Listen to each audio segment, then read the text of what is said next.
Pai, toda a minha vida eu fui atrás dos chamados de honra, dever, guerra. Mas agora o destino me deu algo que nunca busquei.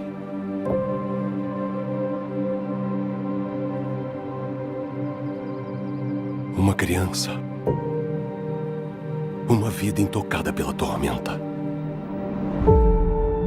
Divida comigo a força do Pai de todos.